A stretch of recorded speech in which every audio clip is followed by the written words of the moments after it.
Hello, guys. How you guys doing? How you guys doing? Please share the live. Share the live. Let's get more people involved. Um, please share the live. We'll get this going in a couple minutes. Post-match show: Japan 3, Nigeria 1. I would love to hear your thoughts. I would of course share my thoughts with you as well. And yeah, let us let us be the. This is a safe space. We can all come here and cry together. This is a safe space. But yes, thank you very much, guys. Please share the live. Let's get more people on board. If you are tuned in on Instagram, please switch over to YouTube because Instagram is going to cut it off once it gets to about an hour. So if you're on Instagram, please switch over to YouTube because Instagram is going to cut it off after an hour. Yep. If you're on Instagram, please switch over to YouTube because it is going to get cut off after an hour. But yes, while we're waiting, please just let me know where you guys are joining from. I know a lot of people have a lot to say. I also have a lot to say. So we'll get into it. Don't worry, guys. We'll get into it. Disappointing results for sure. For sure.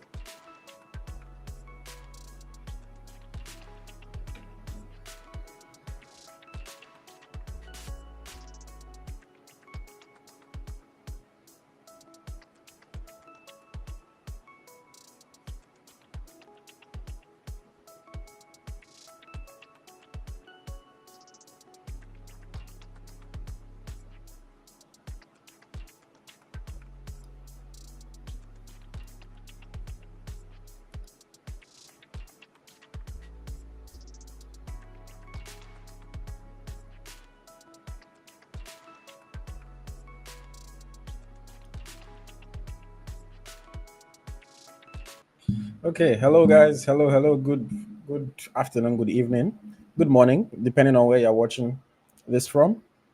My name is Ayoti, and this is EaglesTracker, the home of Nigerian football. And we are live, but we are disappointed.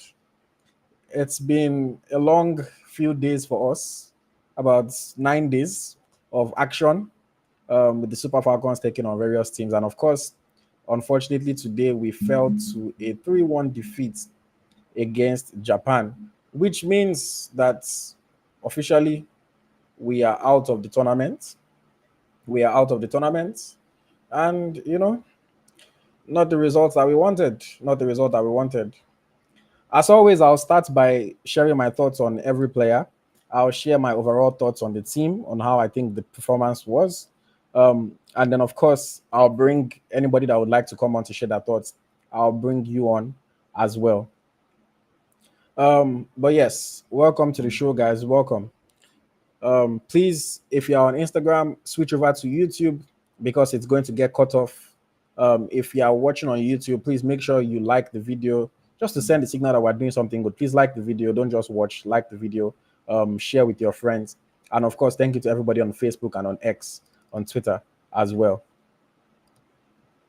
Okay, so yes, let's get into it, guys. 3-1 win for Japan over the Super Falcons. I have my notes here. Whenever I'm watching games, I always take my notes so that I don't forget my thoughts and I'm not speaking from my, from what I'm not sure of. But yes, first half, we started with energy, but let Japan get into the game. In fact, sorry, before I get into that, let me talk about each player. Sorry. I take that back. Let me restart this. Let me talk about each player first before I talk about our general play. Chiamaka Nadozie in goal, 4 saves on the night or on the afternoon, couple comfortable saves, beaten by 3 goals. Two of them, not much he could do. Well, let's say all three of them, to be fair, not much he could do. The second one was unfortunate. She already made a good stop to tip it onto the crossbar, and then the rebound she couldn't get back up and save it.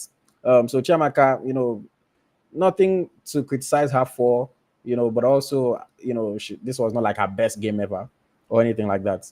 In our defense, see, our defense today, oh my lord, oh my lord, oh my lord. Our defense, I love the Super Falcons. If you guys watch me, you know I love the Super Falcons. But our defenders chose today to have their worst game of the tournament. Our defenders chose today to have their worst game of the tournament. Um, it was bad from a defensive point of view. I will say that honestly. In the second half, it was better. But we tweaked the formation in the second half. We'll get into that. But Chidima Okeke, played the first 45 minutes. She didn't give a good showing of herself. She didn't give a good showing of herself. She couldn't defend properly. She couldn't watch the runs of the wide players. She couldn't pass the ball. The simplest of passes, she couldn't get right. It just was not a good performance from Chidima Okeke. I love her, but you know, when I did my pre-match show for this game, I was talking about how unfortunately we don't have players that are technical enough, and some people disagreed with me. But little things like just not being able to pass the ball even when you're not under any pressure. You know, um, Chidima Okeke just did not have a good game today. Tosin Dimein, I mean, let's call it youthful exuberance. Let's call it that. Tosin Dimein, had a fine game in the previous match against Brazil, but today again, she just was not at her best. Not easy for her to follow runs. She couldn't get her tackles in. Her passes. I don't know. Like, I mean, maybe it was tactics from the coach. Um, with the long balls. But Demain tried 8 long balls in the game, only one that hits the right player. Her passes were just not great. Sideways passing is easy, but when you actually have to make a pass, it's not great. Demain, I don't think she was at her best today. And again, giving away a free kick that cost us. In our pre-match show, we spoke about it. Smith-Lai and I. Set pieces, set pieces. Don't concede free kicks. Even if you don't know these Japanese players, even if you didn't do research like I did, just you can see from the goals that they score at World Cups, the goal that they scored against Spain, the goal that they scored against Brazil, the second goal, I mean, you just know that these girls have good shooting ability, they have good technical ability. Don't give them a chance. And unfortunately, we considered a silly free kick. And I mean, fantastic shot that beats Chamaka. I cannot even blame Chamaka for not saving that shot. It was a fantastic free kick. I don't think those men was our best. Osinachi Ohale, usually ever reliable. But today, Osinachi Ohale, I was not impressed today.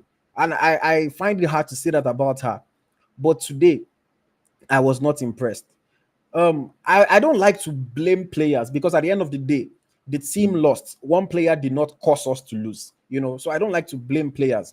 But I feel like Osinachi Ali could have done better for the first goal, for the second goal, especially the second goal. A cross from the right hand side. Osinachi Ali was ball watching. Go back and watch it if you don't remember. She was ball watching. The Japanese player wanted it more. That's why she was able to get that header. She wanted it more.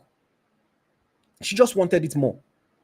Ball is coming in, attack the ball. And I know, it is sometimes harder for defenders to attack the ball because the forward is coming in with momentum. The forward is coming in, running into the box. But you cannot just be watching the ball and then somebody comes from behind and heads it in and you're like, oh wow. Well, didn't head it in directly, but headed it over onto the crossbar and then they scored from the rebound. She was just caught ball watching. And for somebody of her levels or somebody of her experience, it's not what I expect from her. So honestly, that's the one thing that I was displeased with Osinachi Ohale for today. That second goal, I just think she should not be making that kind of mistake. Osinachi Ohale has never been a passer. So I'm not even going to talk about her passes that went off. She has never been a passer of the ball. So I'm not going to focus on that. But defending is where she usually earns her money. And she's usually so good at it. And I just was disappointed that we considered the second goal like that. The first goal, that brings me over to Michelle Alozie. Michelle Alozie, I love her. I love her. Fine young player. But I think today, Michelle showed us again that she's not really a defender. She showed us again today that she's not really a defender. She doesn't read runs well. She doesn't know how to intercept passes. She's strong. She works hard. But defending is just not her strong suit. Michelle just does not really know how to defend. The first goal, I thought it was a combination of her and Osinachi Ohale. A player kept on making the same run multiple times in the first half. Go and watch it back. They made that same run. I I mean, obviously, I know watching on TV, I have a different vantage point from the players. I know that I'm aware of that. But I saw that run multiple times. And I posted it on my Twitter, on my personal Twitter. I said, those runs behind or between Alozie and Ohale, we need to watch it or it will cost us. Because I could see what they were trying there. And then same thing. They played one sweet ball between our two defenders, Alozie and Ohale, and then a square ball tapping for Hamano, the Chelsea girl. And then defensively, Michelle Alozie just did not really contribute anything. She had good moments. One that she did a nice turn and she tried to cross the ball into the box. But defensively, I just didn't think she got it right. Fast forward to our midfield. Deborah Abiodun and Christy Uchebe. Abiodun today was not at her usual standard. Maybe it was just a tough day for her. Maybe because of the amount of running that she had to do. I don't know exactly what it was. But Abiodun today was not at her usual standard. People always criticize Abiodun's lack of ability to pass the ball. And I think today it actually showed more than normal. She gets the ball, she wins the ball back, and she turns and turns and turns. And then she passes it to the center back. And maybe it's a tactic from the coach. Hey, maybe the coach tells her, when you win the ball back, hold possession, don't lose it, don't give it away. But there were just times that I'm like, girl, look up. Just look up. There's a player in front of you that is free. There's a player in front of you that is making a run. Just look up. And I think that's the one thing that I think she's lacking as a midfield player right now. I'm not trying to criticize or knock her. No, don't get me wrong. But in a game like this, when you're playing against a highly technical opposition, very well organized opposition, those little things are the things that make a difference. Just look up sometimes. See the player ahead of you. Advance the ball quickly. But by the time you turn around for 3 seconds and then pass it back to your center back, you've given the opponent an opportunity to reset. You've given the opponent an opportunity to get organized again.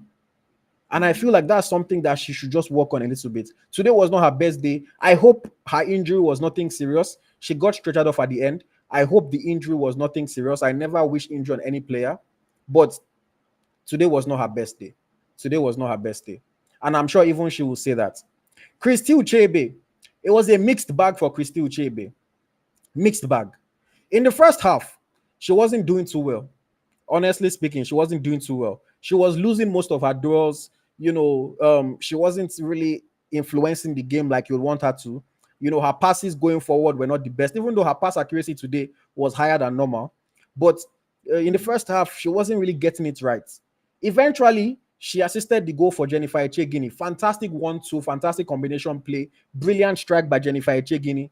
I give full credit to Echegini for that goal. Fantastic goal. Fantastic goal. And then in the second half, Ucheibe became a center back in the second half. And I think she did much better in the second half when she was playing as a center back as part of the back three. Because if you watch the game and you understood what you were watching, you would have seen that we switched to a back three in the second half.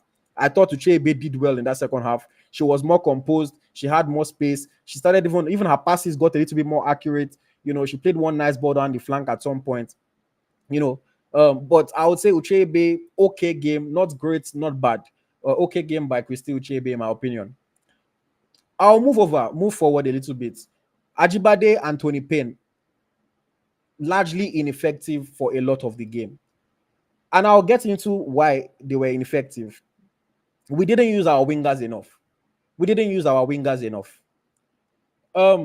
The Japanese were playing with 3 at the back, and they had 2 very wide players. Whenever we were on defense, you could see how wide their wing backs were. And we didn't use our own wingers in the game. For the first half, Ajibade and Tony Payne were lost on the field in that first half. They were lost. Barely could get a touch, barely could do anything, unless they are running back to come and help the team in defense. They were not really getting involved in the game. Tony Payne was trying, Ajibade was trying, but in that first half, the ball just wasn't getting to them. There was no opportunity for them to really do anything, which was quite disappointing because you would have hoped that you would utilize the wings, in that kind of game. Unfortunately, it didn't work for us. In the second half, the coach switched Ajibade to center midfield. In the second half, he switched her to center midfield. And if you guys watched, if you saw, she was more involved in the game in the second half. She was way more involved. She was dictating play. She was controlling the game for us. She was bringing passes out wide to Tony Payne, to Nico Payne, to Alozie, in the second half. But in that first half, she was just largely ineffective. Tony Payne also came to life a little bit better in the second half, but still wasn't a great game overall. Goal scorer Jennifer Echegini. Goal scorer Jennifer Echegini. Any player in the world will be proud of that goal. I don't care your gender, male, female, I don't care. I don't care where you're playing. World Cup, Champions League, Olympics, Premier League, La Liga, I don't care. Any player in the world will be proud of that goal. A fantastic strike by Jennifer Echegini. Again, good combination play with Christy Uchebe. Nice 1-2 on her left foot. She struck it first time. She beats the goalkeeper from just the edge of the box. It was a brilliant goal. Brilliant goal. She had a few other shots in the game. I think 1 or 2 more shots in the game. She was really the only one on the team that was trying to test the goalkeeper. She created 3 chances in the game as well. Fantastic game. Combative in the midfield, winning duels. She lost possession a few times, but overall, she was our best player today, Jennifer Echegini. Even if you exclude the goal that she scored, which you can't because of it was her only goal in the whole tournament and it was a fantastic goal. But even if you exclude that goal, she was still our best player today. Fantastic goal. Good performance by Jennifer Echegini. You have to give her credit. She came to the party today. Maybe the rest of the players didn't. And then up front, Aziza Toshuala. Not her game at all. Not her game at all. Hindsight is 2020. So obviously, now that I've seen the game, I've seen how things turned out, and I'm speaking about it, I have a different perspective on it. This game today was too quick, too energetic for Oshuala. I love Asisat, but the game was running past her. Again, it's not like we were creating for her. We weren't. But the game was running past her, moving very quick. Against this Japanese team, she needed to be able to press and press constantly. Press from the front. Don't allow their defenders to just be able to walk the ball up the field. Don't allow their defenders to just be able to stroll on the ball and just conduct play anyhow. And unfortunately, as she was leading the line, she couldn't really do that. And then she pulled up with a knock early in the game, even though she came on. But then obviously, if you get some kind of knock and you are supposed to do a pressing job, it makes it even harder for you. Oshuala, not her game today at all. I was not surprised when the coach took her off. I wasn't surprised. Substitutes. Nico Payne came on at halftime for Chidima Okeke, and she obviously did better. Yes, I know the structure changed a little bit, but she obviously did better. More technical player, can move the ball better, can pass the ball better, can read the game better. Maybe just a better player. Maybe she's just a better player. Chinwendu Ihezuo came on for Asisa Toshuala. Didn't really do much in the game. Frankly, she was just running around in the game. But like I said, and she created one chance, I think. She created one chance. Did she really create a chance? Yes, she passed, she had the ball on the right side. She squared it into the box. I think between Ajibade and I can't remember who the second player was. I don't know if they got a shot off. I can't really remember. But she created one half chance, I'll say, in the game. But she brought energy. She was closing down the Japanese goalkeeper, forcing her to play long balls, closing down the defenders. She gave that energy that Oshuala did not give in the first half. Again, I cannot come and tell you that Ihezuo is a better striker than Oshuala. That would be blasphemy. I cannot say that. But in terms of the energy that we needed for today's match, Ihezuo gave it in that second half. She gave it in that second half. And if you watch the game, you saw that we were better in the second half. The unfortunate part is that we had to wait to concede goals before we came to life. That's the unfortunate part. But we're better in the second half. Esther Okoronkwo came on for the injured Abiodun towards the end of the game. She had one shot, decent efforts, but wasn't really threatening. She tried to play with the team a little bit more. we can't really talk too much about her. You can't knock her efforts because she only played a few minutes, but she also unfortunately was not able to produce the moment of magic. She wasn't able to score a goal, you know. But yeah, okay performance. And then Uchenna Kanu came on for the last 3-4 minutes of stoppage time. I can't really say anything about her performance. She had I guess, 2 passes in the whole game. Can't really say much about her. But yeah, overall, the match. Oh yeah, before I talk, okay, I'll talk about him in a second. I'll talk about the coach.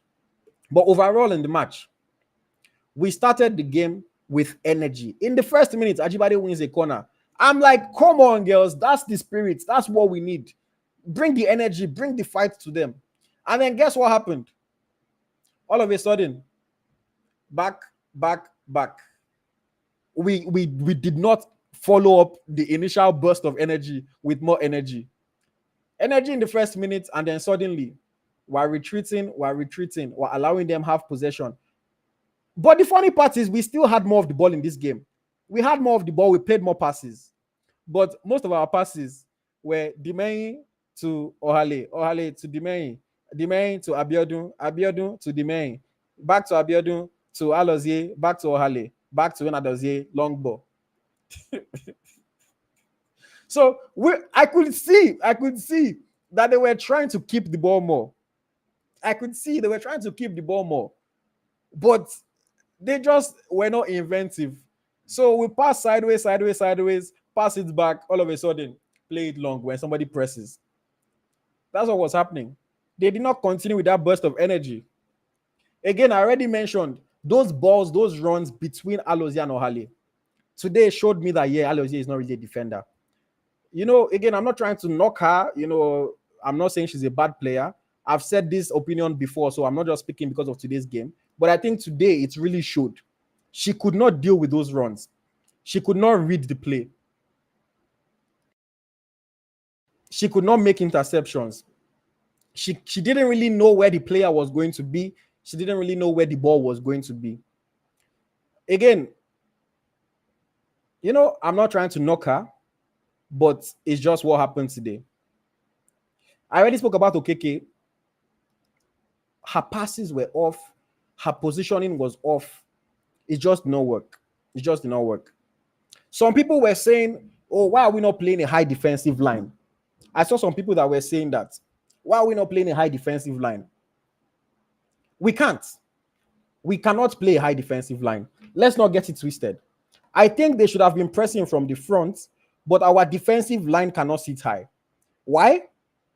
We are just not that good tactically in terms of holding a shape, in terms of holding that line.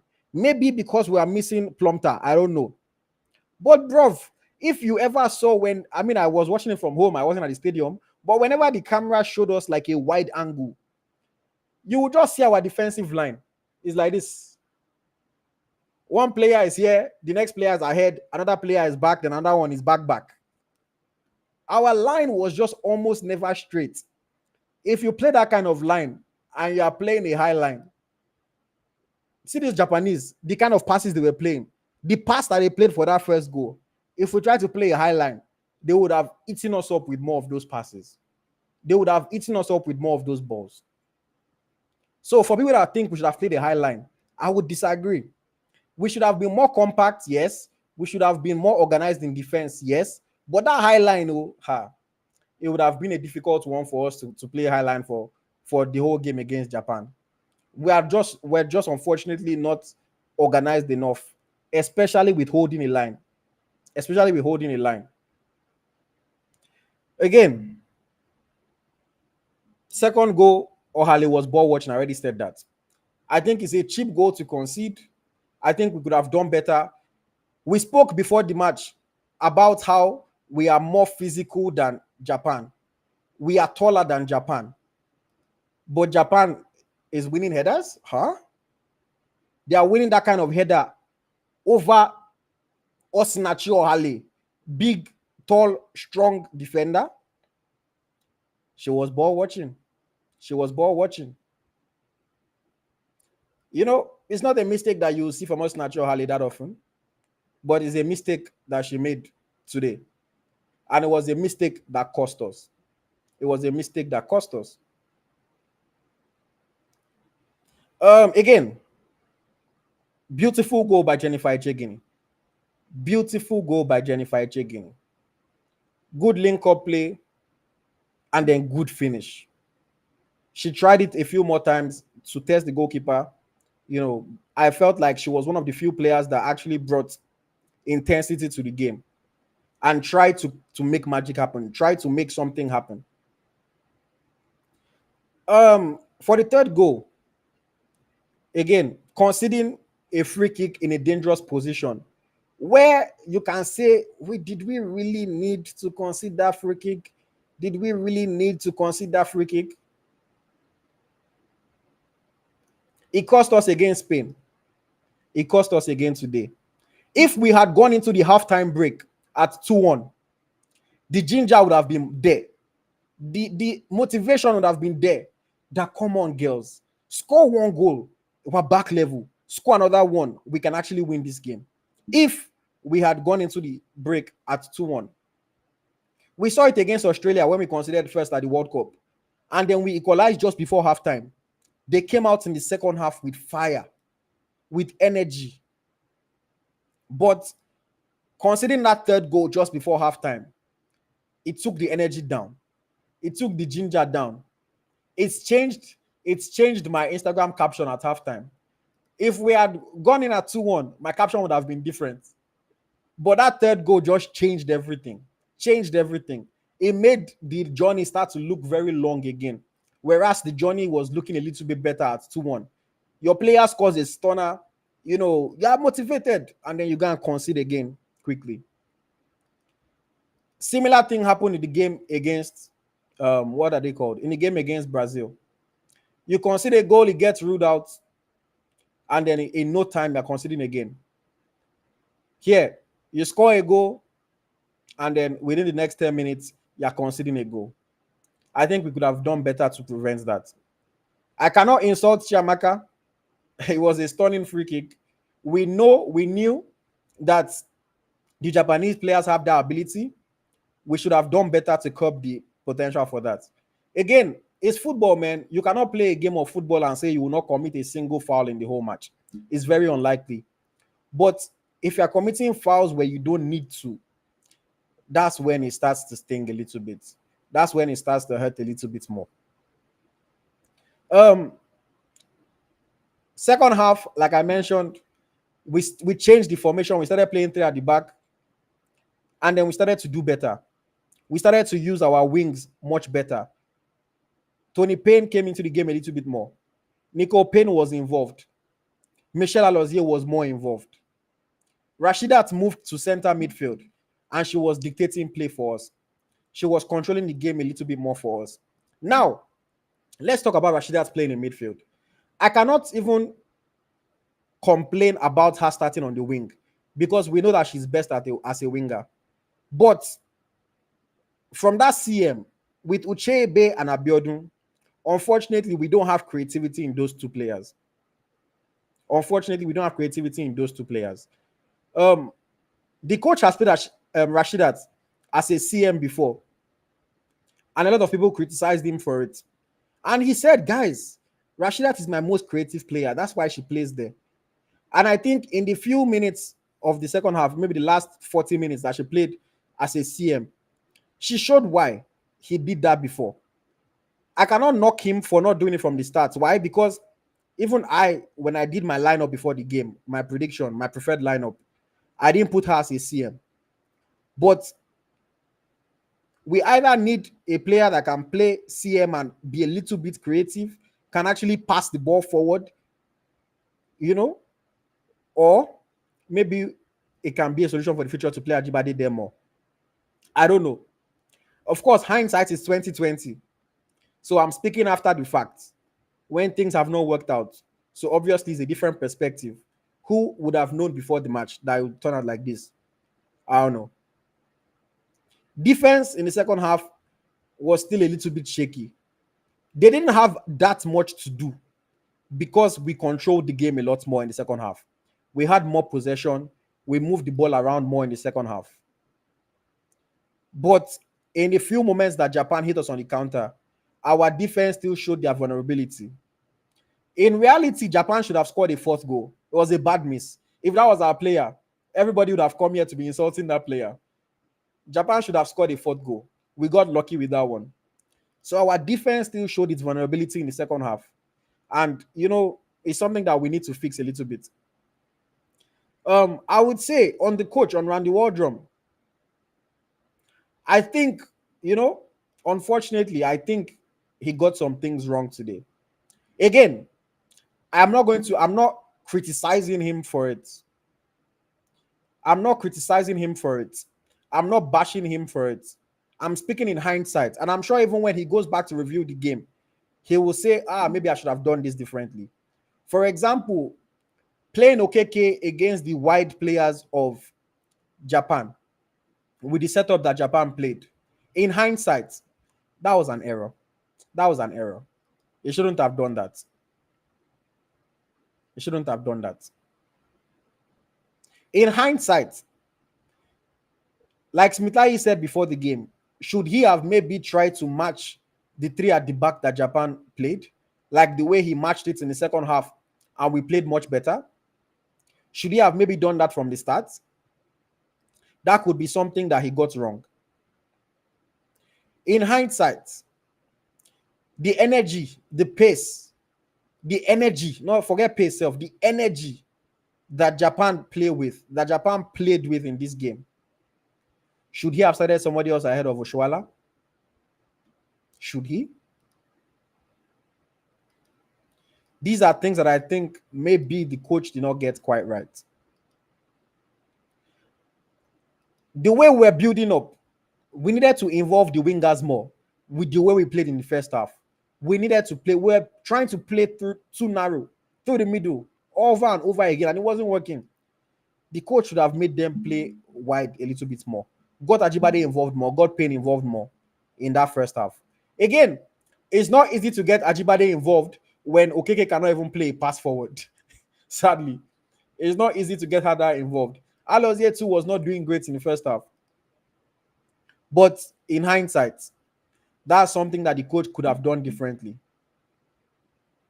That's something that I could have done differently. Overall, my honest opinion, this game showed us that as fans, we should calm down. I think this game showed us that as fans, we should calm down. See, you cannot give what you don't have. You cannot give what you don't have. We're the best team in Africa. We're the owners of African football in women's football. We know that. But on the world stage, we're not there yet, guys. We're not there yet. We're not there yet. We are not there yet. We are not there yet. We don't have the technicality. We don't have some of the personnel to match these top sides.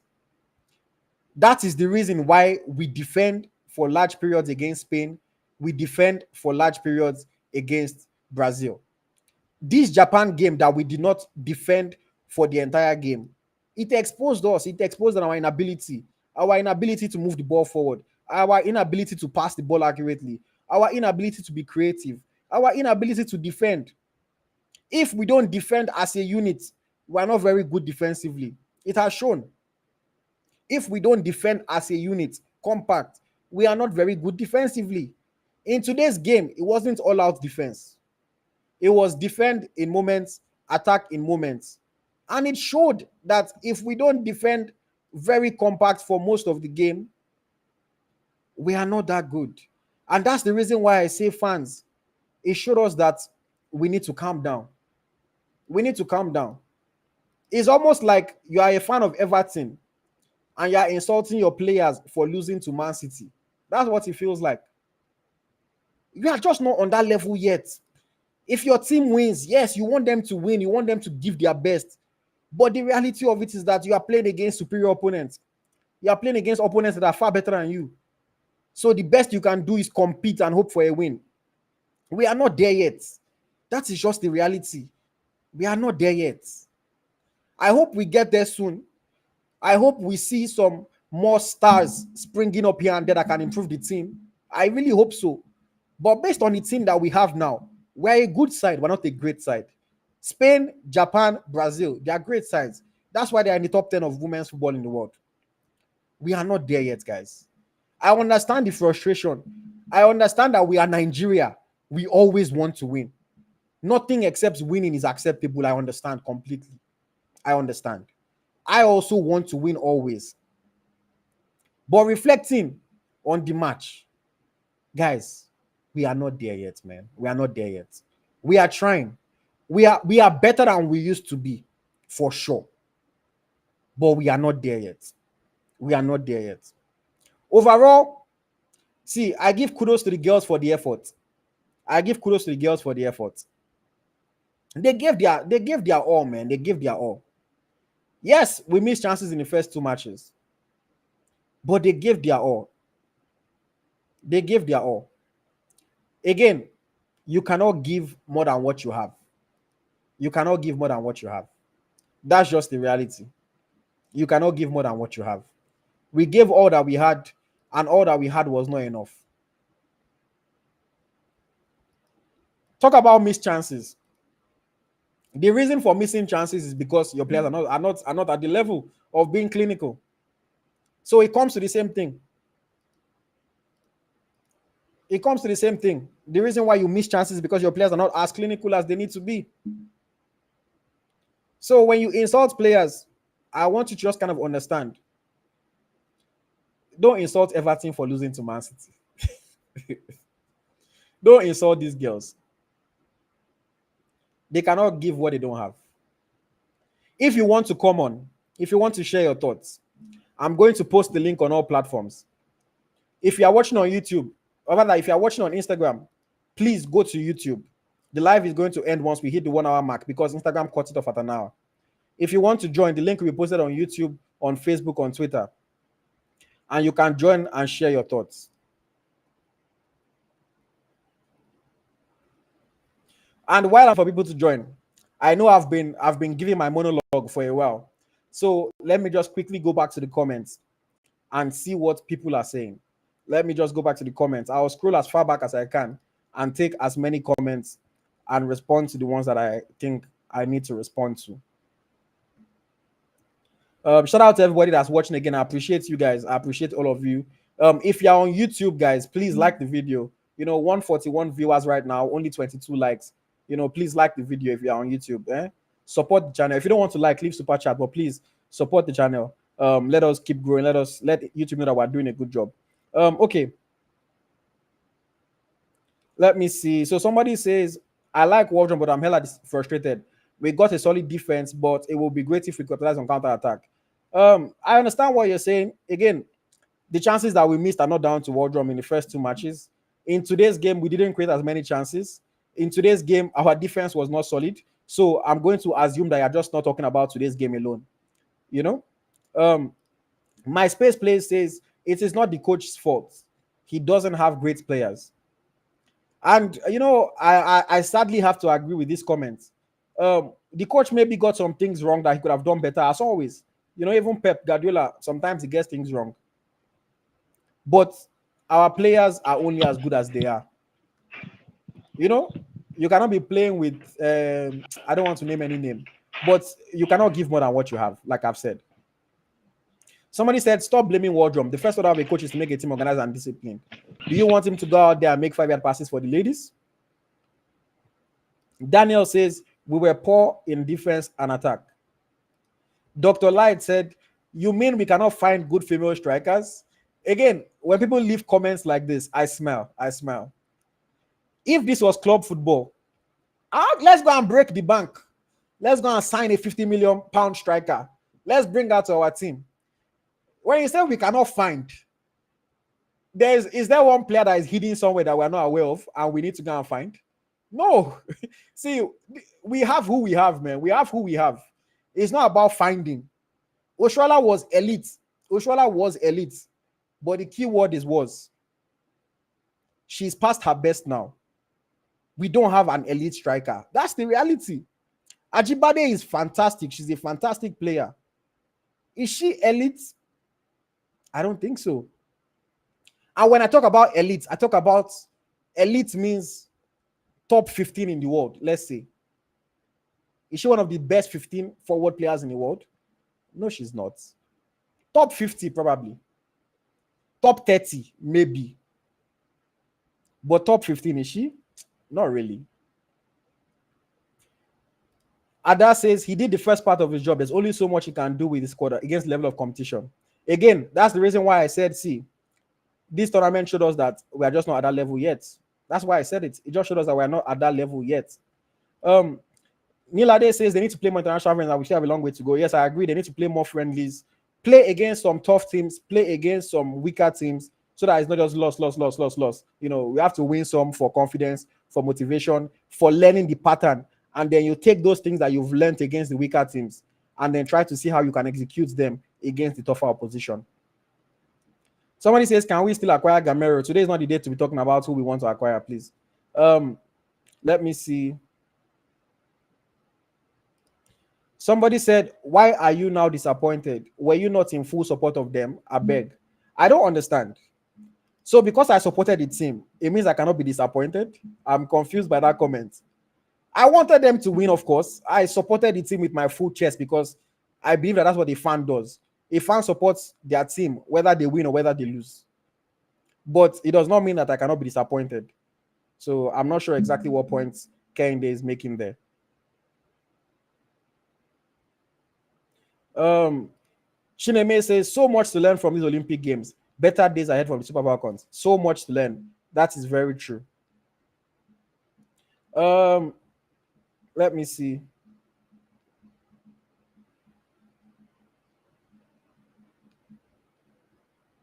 Somebody said Okeke has never had a good game. That is factually wrong. That is just factually wrong. I'm not defending her. She didn't play well today at all. In fact, she had a bad tournament overall, but she never had a good game. It's just factually wrong. And whenever people make wrong statements, I always like to clarify. She has had good games for Nigeria. Most recently, against South Africa, to qualify us for this tournament, she had good games. In the game against Spain, she wasn't bad. She still doesn't have the attacking threat. She doesn't have the attacking threat, but she wasn't bad. Again, I caught Okeke a little bit of slack because she's playing from the left, which is not her natural position. I've seen Okeke play right back. Circa 2022, no, not 2022. 2019 Women's World Cup. She played right back. She was good. That was when she actually burst onto the scene as a young, talented fullback. Then before she got injured and missed some time of action. So I caught her a little bit of slack because she's just trying to play left back. She cannot play left back. That's the reason why I'm cutting her a bit of slack. Let me see.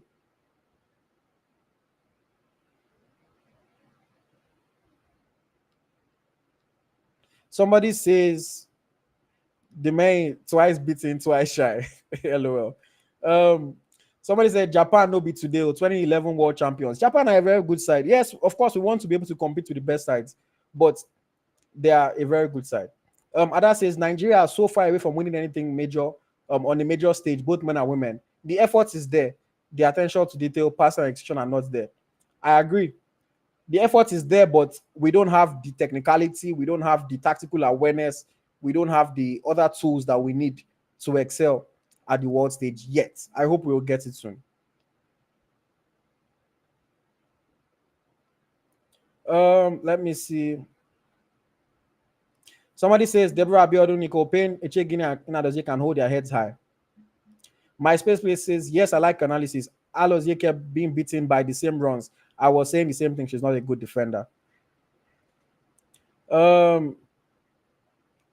Somebody says, and I'm going to take these comments, only just one of these negative comments. Somebody says they are only good on TikTok. I don't like to make things personal, so I wouldn't come back at you. But I will say this, guys. Let footballers live their lives. If they are on TikTok during a match, complain. Oh. If they are on TikTok while they're supposed to be training, complain. Oh. But hey, are you not watching me right now? Does that mean that you are going to suck at work tomorrow because you are spending time on Facebook? Are you going to be terrible at your job tomorrow? So guys, comments like this are only just derogatory. They have no value. They make no point. Stop making comments like this, I implore you. I know it won't stop. It's Nigeria. I know it won't stop. But at least for the good-mannered people, comments like this literally mean nothing. The same way you use TikTok in your free time to see their posts, the same way you use Instagram, you use Facebook in your free time, you use YouTube, they are allowed to as well. Allow them to have lives.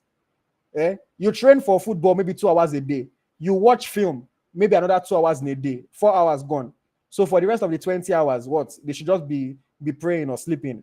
Because if they go on TikTok, somebody will say they play too much. Come on, guys. Come on, guys. It's 2024. What's smarter than that? Let me see. Ayomikun says, okay, captain of position throughout the was just an ISO for me. We should have played a natural left back who is good to passes, defense well, and attacks well going forward in major competition. Unfortunately, we don't have that natural left back. There was somebody that I kept on seeing their comments about how, oh, why did the coach not take any left-sided defender, blah, blah, blah. We don't have anybody. Somebody said Rofia Timura. I don't like to talk bad about players, though, but you know how you're insulting Okeke? You know you're not happy. If he was Imura, it would be double. See, Imura has played left back for Nigeria before. She cannot play. She is a forward. Imura is a forward. If you play her at left back, it's just like playing Alozie at right back. Just that she's now even worse at defending than Alozie. So again, I always implore people, if you don't know these things, ask questions and I'll answer you honestly. But when you just come and say some things, I'll push back. Oh. Ameka says, our girls lack the fighting field from the start of the match. Cinema supposed to start this match. We gave the Japan too much space to move the ball around. Yes, we gave them too much space. Yes, Chiamaka made mistakes. Yes, Michelle was sloppy. As far as fighting spirit, I'm not somebody that would ever come and doubt the spirit or the motivation of players. Because they had bad games does not mean that they did not have the spirit to fight. Because they had bad games don't mean that they were not motivated. I wouldn't say that, I spoke to many of the players before this game. They were gingered, man. They wanted to go and give their all. It's football, man. Sometimes it doesn't happen. Crown Fit says, afternoon IoT, your analysis is best to know that. Thank you. I foreseen a 3-1, but I was just being patriotic in my nation when I predicted in favor of Nigeria. Okay. But yes, thank you for the compliments. Let me see. Somebody says, in my opinion, Eche Guinea is the only one with a football brain. I would say no, that is harsh on the other players. But what I will agree, or he didn't say it, so it's not an agreement. What I will say is that Eche Guinea needs to start every, if not most of our matches. I've come to that conclusion. Eche Guinea is the only player that we have right now that can create something out of nothing. Ajibade is a fantastic player, one of our most important players. But if Ajibade's teammates don't help her, it's not easy for her to shine. If Oshowala's teammates don't help her, it's not easy for her to shine. If Tony Payne's teammates don't help her, it's not easy for her to shine. But Eche Guinea can create something out of nothing. She can take the ball, dribble two players, and shoot. She can score the goal that she scored today. That's what I will say about Eche Guinea. She can create something out of nothing. And, there are some players that when you see them touch the ball like this, you just know, say, they body. Once they just take their first touch, you can tell that this player can play ball. That's Eche Guinea. Again, when I talk about our players not being technical enough, I hate to make it a foreign versus local thing because I hate when people make it local versus foreign. But with our players that were trained abroad, you can see it a little bit more. That their foundational skills, first touch, passing the ball, scanning spaces, keeping your head on a swivel, knowing when to run and when to stay still. Sometimes you can just see it that those players are more aware. They are more advanced when it comes to those fundamentals, those foundational skills. Sometimes you can just see it. And you can see it with Eche Guinea. Her football education is fantastic. I mean, if you look at her history, go and watch my interview with Eche Guinea, learn about her football journey. You will know that she was trained by good coaches in her life. Okay, there's so many comments, man, and I want to bring people on. So let me just skim through and I'll see which ones I can take very quickly.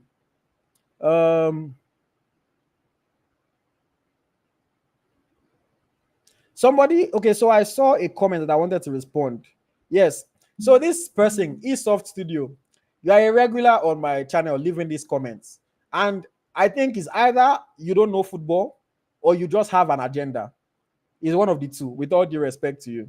So the comment reads, sack Waldrum. He isn't good enough to coach Nigeria from player selection tactically zero. They should let Magudu take over. Let him get players that can play ball. Right from Aisha Buhari. Like, come on, guys. This is like, come on, man. Come on. Even if you're not happy with Waldrum, look at who you called now. I'm not trying to knock another man, but look at who you called. You know, all the coaches that were before Waldrum, how did they do on the global stage? Waldrum has actually made us be able to come on and say, you know what, we might actually win. Like, we're actually thinking that if we get one or two things right, we can actually win. Before Waldrum, there was no chance. Yes, we'll smack Ghana. Yes, we'll smack Cameroon. Yes, we'll smack Burkina Faso, smack Botswana. But we'll go to global stage and then we're the ones that are getting smacked. But with Waldrum, at least he has shown that we can compete. Without Waldrum, we wouldn't have Alozie, we wouldn't have Okoronkwo, we wouldn't have Nico Payne. Many of these players will not be in the team. Plumpter might not be in the team without Waldrum. But yes, go and hire Magudu. Thank God fans don't run our football. Because as bad as the people that run our football are, a lot of fans are worse. Then the same person says, Imura Oyenezide should have been in this team. This guy, don't let me nod you. See, sometimes when people clamor for some young players, some people say, oh, where are all the 20 girls? Ajakaye, this one, that one. Put them in the team. Ajakaye and Oyenezide joined the same team together in Spain, Madrid CFF. How many games have they played for that club? They can't. They haven't, because they are not ready yet for the club. But they are ready for the national team. They are ready for the Olympics. Wow. Who are they better than? You cannot name. Again, you either don't know football or you have an agenda. Okay, scrolling down. Somebody said, are you antagonizing people's opinion or not? No, I'm not antagonizing anybody's opinion. Hey, feel free to believe what you believe. But if I see something that I disagree with or something that is factually wrong, especially when you're just factually wrong, then I'm going to call it out, because that's how we spread unnecessary bad seeds. When you allow people to say sort of things that you don't call it out when it's wrong. That's the truth. When you're saying something that is just wrong, I will say it is wrong. You know, and feel free to debate me. Feel free to disagree with me. Fine. I'm never one to hide from a debate. But I will tell you when I disagree with what you're saying. So I'm not antagonizing your opinion. Your opinion is your opinion. See? And this same person says, in fact, I'm not going to take your comments. Let me take a caller. Sid, yes, good evening, Hey, good afternoon. How you doing? IoT. Yeah, Good day. welcome. Yeah, well done. Well done. Yeah, so I've been ranting for 54 minutes now, I so know, I know, I I need you know. to take it from me. What are your thoughts on the game today? Um, I told you yesterday, I'm not, uh, I'm not a new person in football. I'm watching the Falcons from 1990. All right, so I've watched a few games. I told you guys they're in the worst group. The teams in that group are far ahead of the Falcons. And I think Nigerians need to come down to earth and realize. I told you when my prediction, my heart wants Nigeria to win, but my head tells me Japan will win that game easy because the Japanese are better. They're better at passing the ball. They're better. They're more experienced. They have nuances. This Japanese team smashed Spain in the World Cup 4-0. No joke, 4-0. Complete counter-attacking team. As soon as he made that mistake in the box, I said it's a goal. I just said, oh, that's goal number 3. Mm. Because I know that they have 2 specialists there in the Japanese team that put that point in there. There's no chance. If you see that free kick, the defense didn't even jump. The defense line that was on the wall did not jump. So the truth is this: the girls have done well.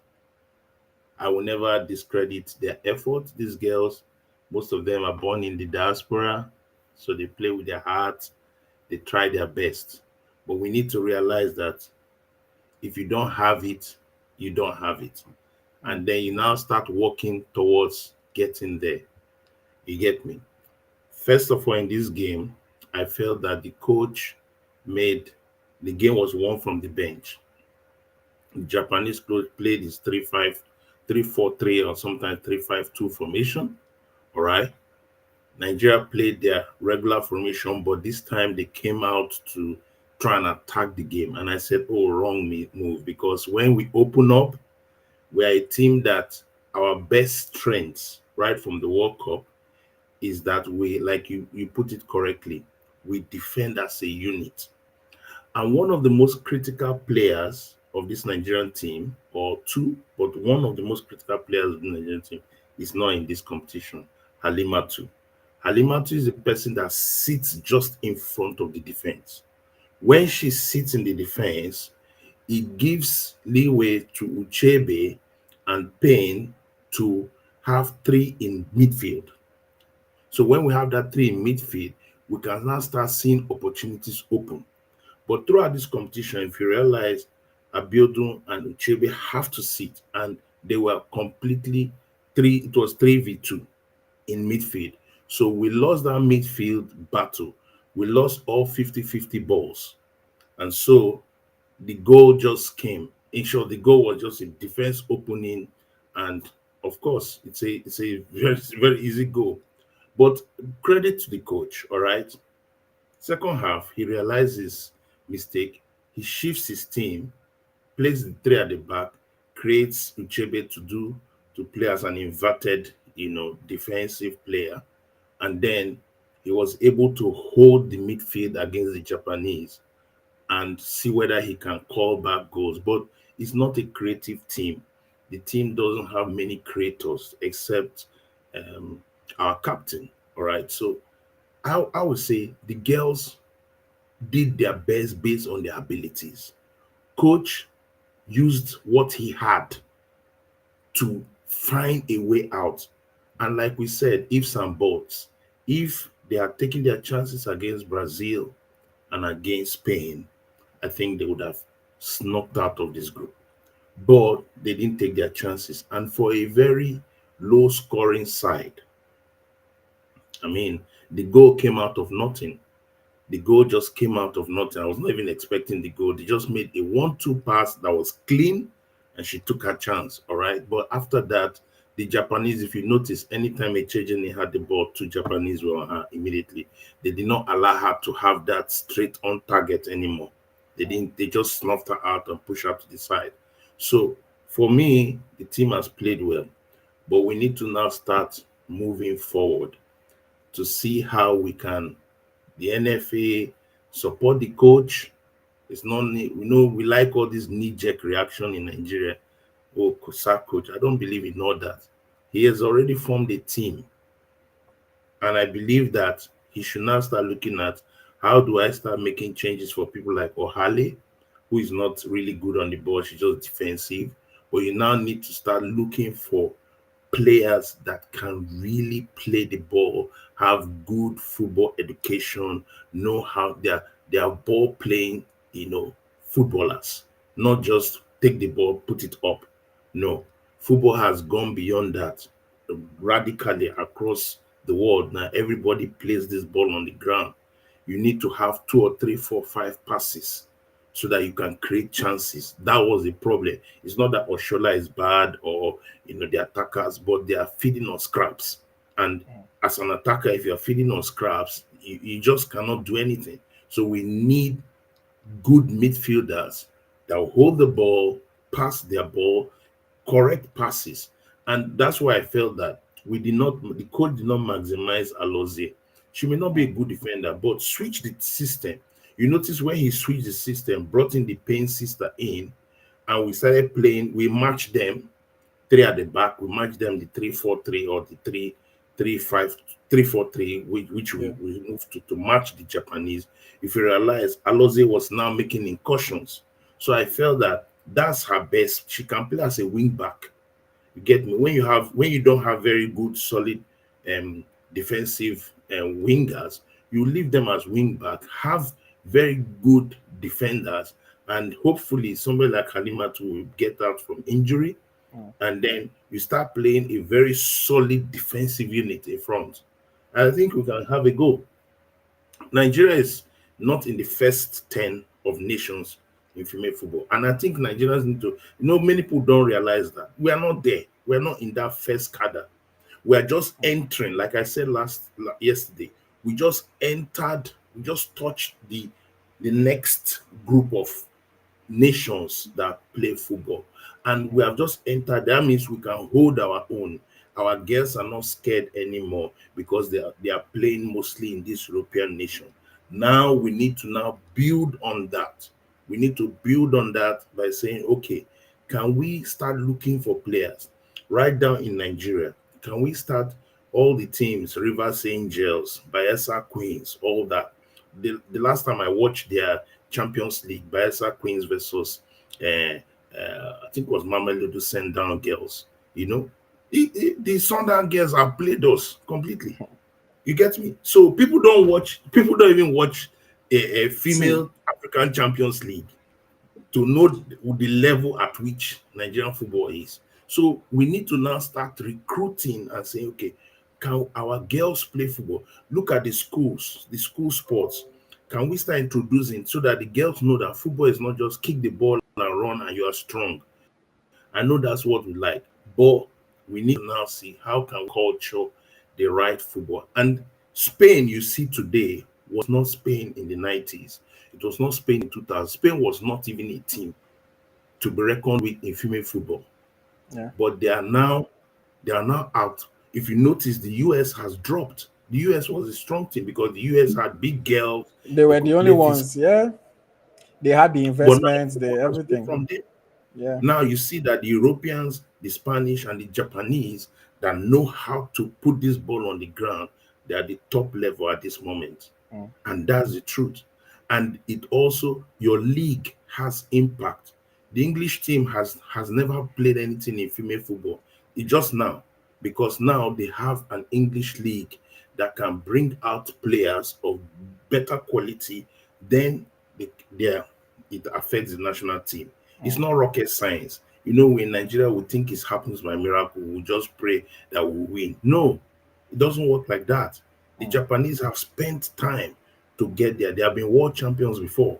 mm, So they know the method to get there. Their coach has been with them for a long time. So I want to congratulate the girls, the Nigerian girls, all right, to go out there, put themselves on the line, play their heart out to the best of their ability. Yes, we wish that they had qualified from the group, but to be honest, this is a tough group. mm. Spain, Brazil, Japan, All right. and they were not disgraced. Right? It's not like 4-5-0. No, no, no. They were Yeah. not disgraced. They held their own, but it was not sufficient to Mm. take them there. All So right. they need to go back. We have a World Cup to go. Let them go back, regroup, keep wardrobe, get him more new girls.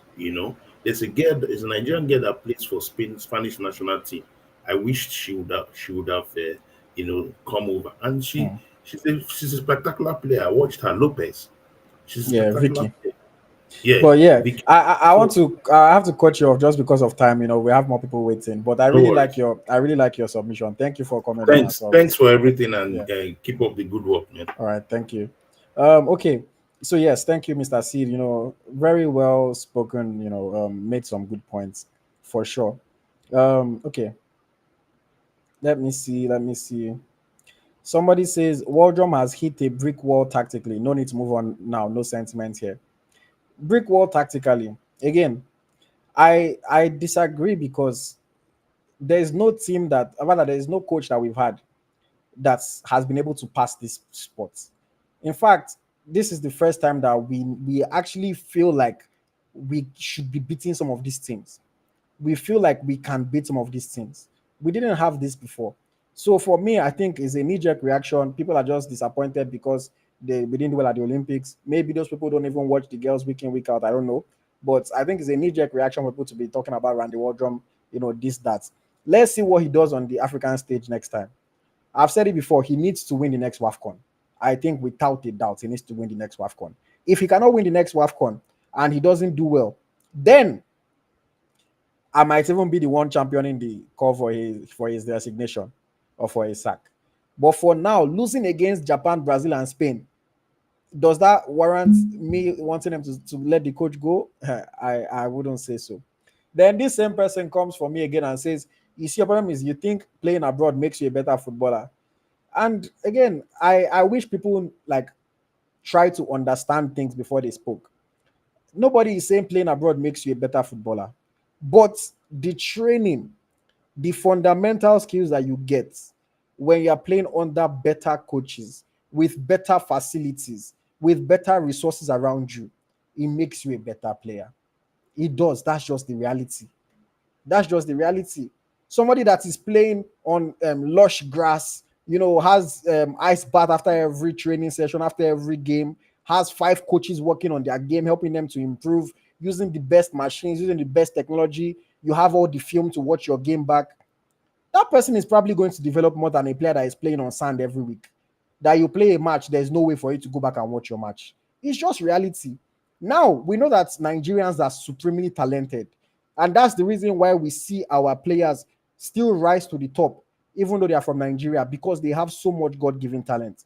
But I have interviewed more than, God, to God be the glory, I think I've interviewed more than 100 Nigerian players, present, past, future, since I started the EaglesTracker. Probably more than 100. And the ones that are abroad now, one thing that they always say is that, bro, when I got to Europe, I had to learn football over again. I had to start learning how to train all over again. These players say these things. It's not about, thinking that abroad is better. No. If we get the same resources, the same facilities, and we put it in Nigeria, our players will be amazing. But that's wishful thinking. We don't have it. I'll bring on the next guest just because of time. Let me see. Bolaji has been waiting. So, Bolaji, I'll bring you on. As Larry, I see you, and Mr. Dotton, I'll bring you guys on in a bit. Yeah, hello? All right, let me. Yes. Yeah, hello. Can you hear me? Yes, I can hear you. Go on. Yes. All right. Yeah, I've been listening to the conversation. Yes, the last person that spoke, I have to say I agree with him, and I actually like the way you respond to some of the comments. Like it shows that you have been following women's football for a while. Like you said, I think many people are just disappointed. Before I talk about the game, I've been following women's football too for a while now, and I think many people are just disappointed that we lost, and maybe we didn't. They felt we maybe we had enough to qualify. But to be honest, my initial reaction when I saw the group and I saw Spain, Brazil, and Japan, like of course, like the guy said, my heart I wanted us to qualify, but my head knew there's no way on paper there's no way we can beat any of those things. That's just the truth. And these players I watched the Europe men's football across the leagues. I watched Spain. I watched a lot of Barca games. I watched many of these ladies, so I know how they play. I know that I don't think we don't have the technicality to be able to beat them. So when I watched the three games, and I have to say we actually tactically we did our best because for example, in the game against Brazil now, okay, I felt we had enough to actually get something from the game. We didn't take our chances, but we contested physicality. We contested with them. We defended very well. We had our chances, but we didn't take it. And Japan, it's not that Brazil didn't play well. Brazil now they lost the remaining two games. I felt it was even Brazil that we had a chance to win because Brazil had not been playing well. It was Mata that carried this Brazil team, but we didn't win, and I felt we didn't take our chance against Spain. Honestly, that match against Spain, my head knew there was no way we could beat Spain. Like if we beat Spain, that would be the biggest result in our history, no doubt. If we can beat Spain, so I kind of knew that okay, the only thing we can do is to defend and hope we get chances to score. We did that. We did that. In fact, I was very impressed. It's just more painful because we had the chances, but we didn't take them. But in terms of how we played, no, we did that. We competed. I watched like Bomati, of course, the current Ballon d'Or winner. We know how people they've not watched Puteas. They don't know how good these players are. If we had come out to play against Spain, we would have been trashed 5-6-0. I promise you, I'm very sure of that. I'm very sure of that. So we defended, we held our own, and they scored. They had to score from a set piece, which was a good set piece by Puteas. So I feel like today's game now, we are, yeah, fine. Of course, I was disappointed too because I felt like I think you have in your analysis you mentioned some of the things I had in mind about OKK starting ahead of Nicole Payne and probably Oshuala might not have started, but I feel like generally, yeah, and I think defensively today we compared to the other two games we didn't do well. But my overall take, Sha, let me just say this. My overall take, I feel the coach he has done well. He has done well. I watched the women's World Cup. I think to be honest, this same mentality I had when I watched the women's World Cup last year, and I saw our team too. I saw Canada, I saw Australia, and I saw Ireland. You know, Canada were Olympic medalists then. Australia had one of the best teams in the world, of course, host nation. But we saw, I think it was maybe it was the last World Cup that people saw that okay, maybe this team could actually compete. And maybe because we overachieved. I don't think it was overachieved last World Cup. So maybe people are not thinking that see the way we played against. Of course, we played against England, Euros champion and the eventual World Cup finalists. Like we held our own. So I guess that one people kind of see that maybe with that performance we can actually we can beat anything with that kind of performance. But I think this just kind of brought down our brought us to our level that to be honest, these people are better than us. They are way better than us. They have more facilities, they are more technical, and they are just better than us. So I think we just have to for me personally, I don't think the coach should go. I think he should stay. But will he stay? Honestly, I don't think he will stay.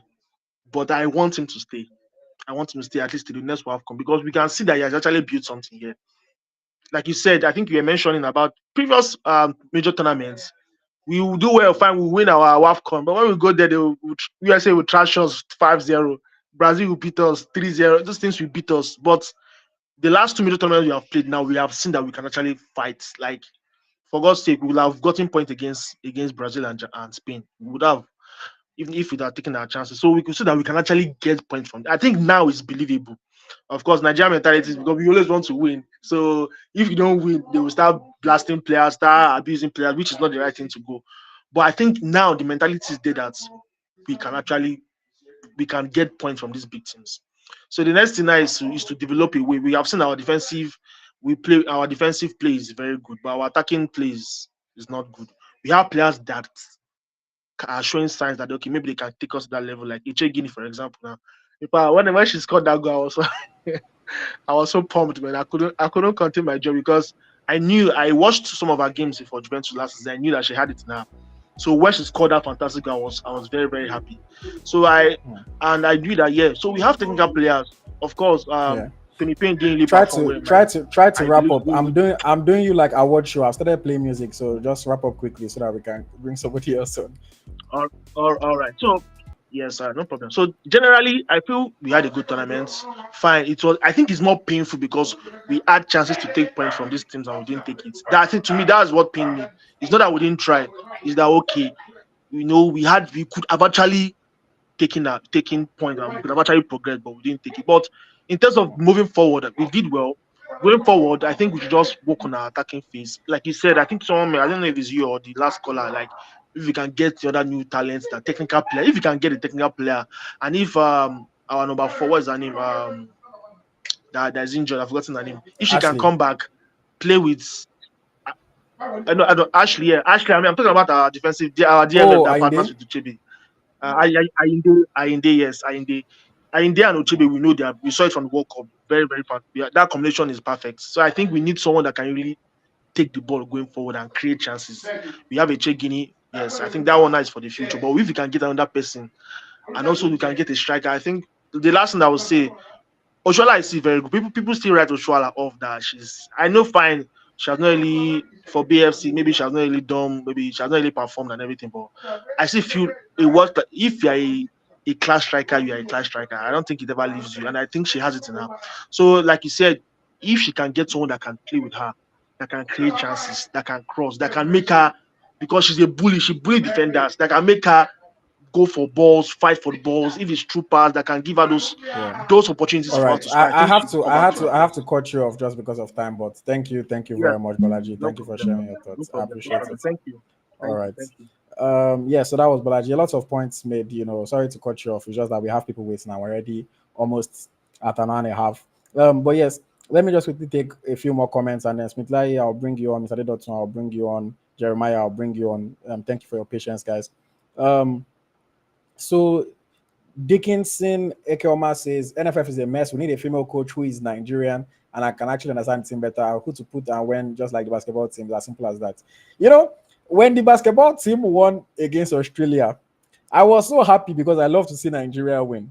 But I just knew that fans are going to start using this thing now against the Super Falcons. I just knew. Realize that this is the basketball team's first win in Olympics in 2004. But because they won a game, all of a sudden, why can we not do like them? Why is the coach not a woman like them? Guys, that's not how to think of things.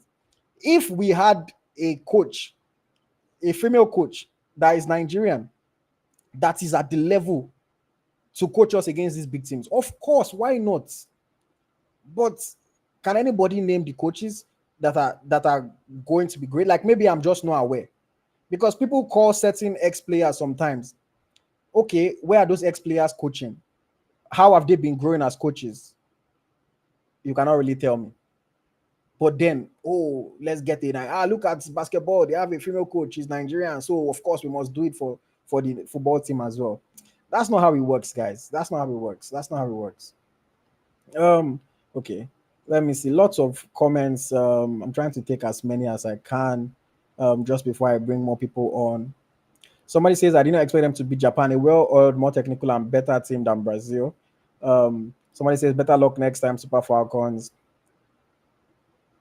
Somebody says, even our under 20 Sebastian, that girl is good. Is Floris Sebastian a good player? Yes, she is. Is Floris Sebastian better than any attacker in this squad? No, she isn't. That's just the reality. She's not better than any attacker in this squad. Not one. Not one.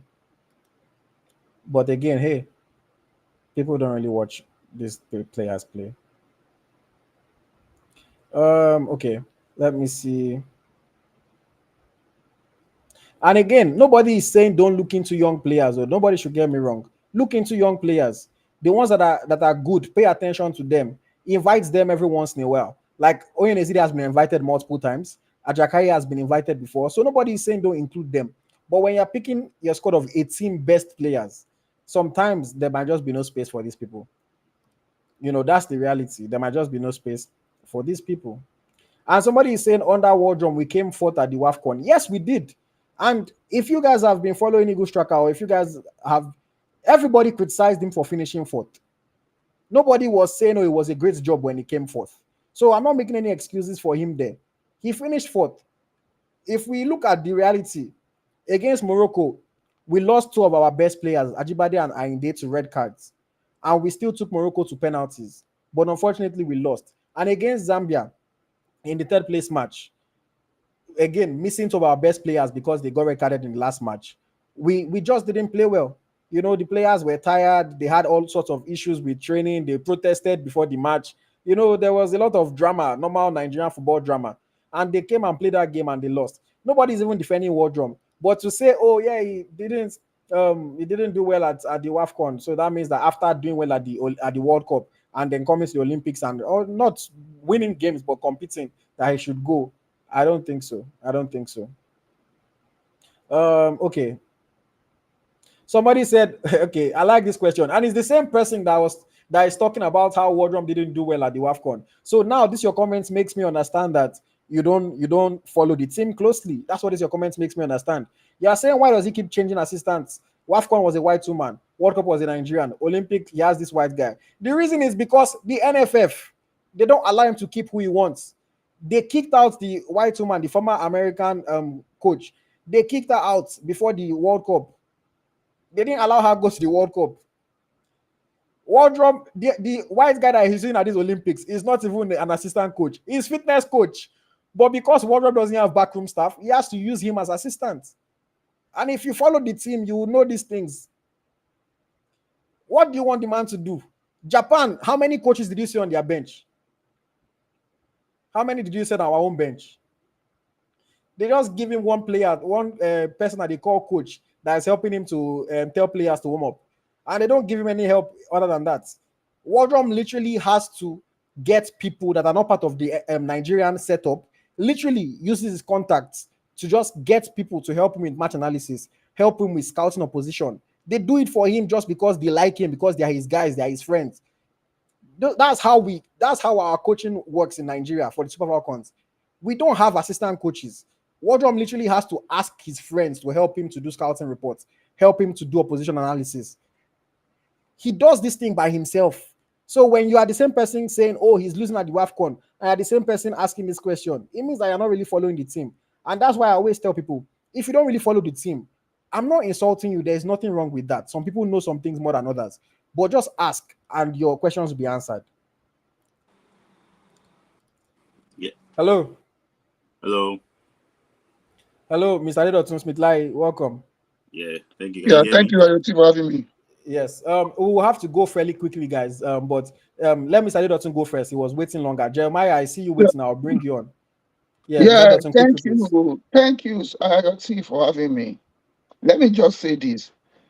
I'm not trying to be rude to anybody, but I think many people are now watching Falcons because our under 23 mate team did not qualify. You know, if they are qualified, a lot of people will not be watching Falcons. So you can understand where people are talking. You know, I've been reading comments when he said there's one guy revised the Angels better than Onumonu. See, ask that question. When was the last time Floyd Basti played for a club? And where is he playing? They don't know. As I see there, and Ajaka is the move to Spain. Have they been playing? No. People just mention them the same way people have been mentioning also bring LA to players in academy to Super Eagles. Sometimes people just want to talk, but they don't watch football. They don't watch these girls. See, I'm saying it and I keep saying it. No, we are Sorry, this. Sorry, Adedotun. Sorry, 1 second. Please turn off the TV behind you. Oh, okay. Because Olympics will flag it, and I'm not ready for any copyright nonsense. But yes, Smith-Lai, okay, you're ready. Yeah, you can keep going.